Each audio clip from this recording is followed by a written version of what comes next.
From the New York Times, it's The Headlines. I'm Tracy Mumford. Today's Wednesday, May 27th. Here's what we're covering.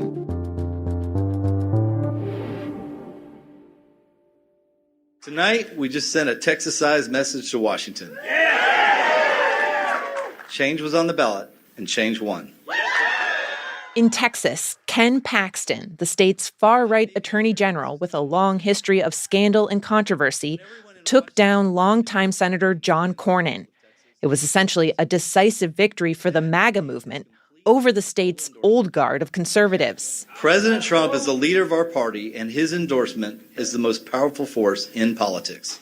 The runoff election was the most expensive primary in American history, and Paxton pulled out a win despite being outspent on ads by roughly $80 million. The endorsement of President Trump helped carry him to what is, as of right now, a nearly 30-point win over Cornyn. And it has proved once again that when Trump backs a candidate, he brings voters with him. That's been the case in Louisiana, Kentucky, and Indiana, where just in the last few weeks, the president's preferred candidates have all taken down GOP incumbents that Trump turned on. Now, looking ahead to November, Democrats actually see Paxton's primary victory as an opportunity for them. They see an opening to run against Paxton for his own scandals, but also tie Paxton to the president, who is becoming more and more unpopular and losing support among the very voters who boosted him to victory in 2024.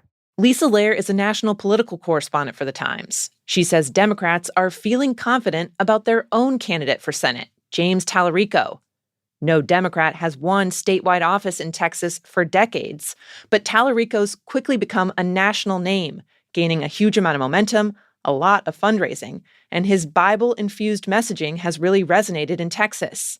Democrats feel he'll be a serious contender up against Paxton and all his baggage.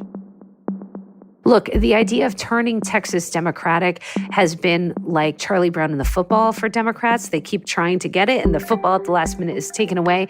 And that could very well happen again this election cycle. It will be very hard for Democrats to win Texas, which is, one of the most stalwartly red states in the country. But they feel that Paxton gives them the best shot that they've had in a really long time.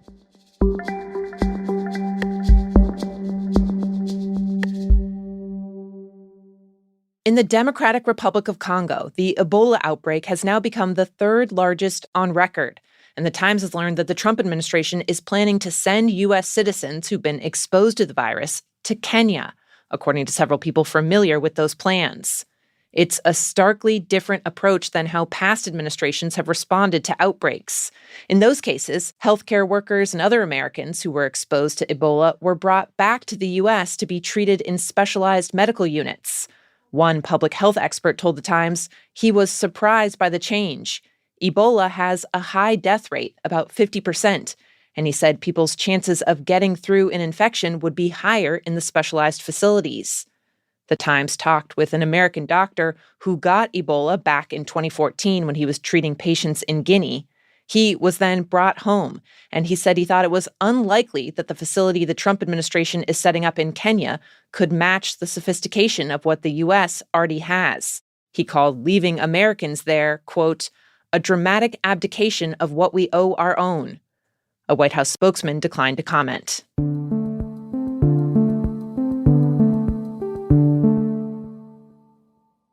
And one last update on the Trump administration. Over his time in office, President Trump has disrupted a lot of funding for medical research.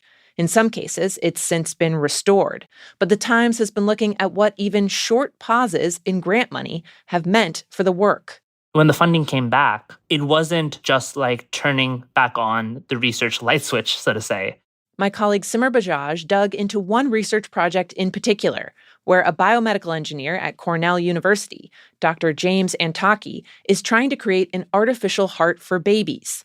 It is very, very tiny. The pump is like the size of a AA battery. Last year, the project seemed close to a big step, starting a clinical trial. The doctor had the right team, a manufacturer was ready to make the device, and an animal study was lined up with sheep just the right size to model a baby's circulatory system.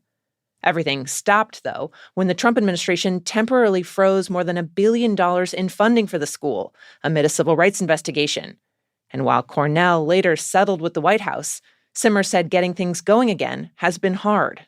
He called back his postdoc that he had been working with, but that guy had taken a job elsewhere. He wanted to work with his manufacturer to get the device back up and running, but that manufacturer had moved on and he had to find someone else. He wanted to restart the animal study, but when he reached back to the farms, the sheep had grown and they weren't the right size anymore to test this device in. The funding pause was for 7 months, but Dr. Intaki estimates that it set his research back at least double that amount of time. This has been playing out in labs across the country where research has been turned on and off because of the Trump administration's approach to science funding. And really, what it reveals is that high-level scientific research is fragile. It depends on timing. It depends on momentum. And when all this is thrown off, the research and its life-saving potential is really thrown into question.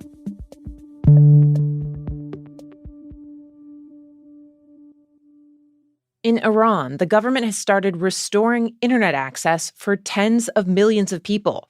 They've been largely cut off since the war began 3 months ago. The Iranian government claimed it was for national security reasons, but many people argued it was imposed to suppress communications and help the regime maintain control of the population. The blackout hit Iran's already shaky economy hard, crippling the tech sector, and it made it incredibly difficult for people to just do basic things like reach their friends and loved ones. A 39-year-old woman who works in advertising in Tehran told The Times getting access again has felt like coming out of prison. She said she didn't really know what was happening in the world or with people she hadn't been able to see in person. She said she just wanted to catch up with friends online, but she also resented that the government's internet shutdown left her craving such a basic thing. She said, quote, "That sense of humiliation is what really bothers people. They feel like hostages in this country. The sad part is that we are starting to get used to it." One cybersecurity expert said internet traffic in Iran is going up now, but it's unclear how long that will last.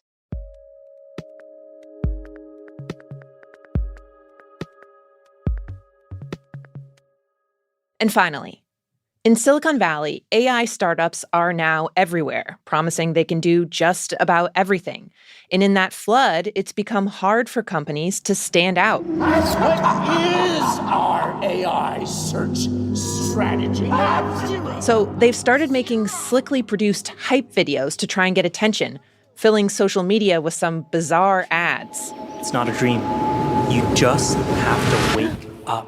They're trying to catch the eye of talent they may want to recruit or funders who could back their latest project.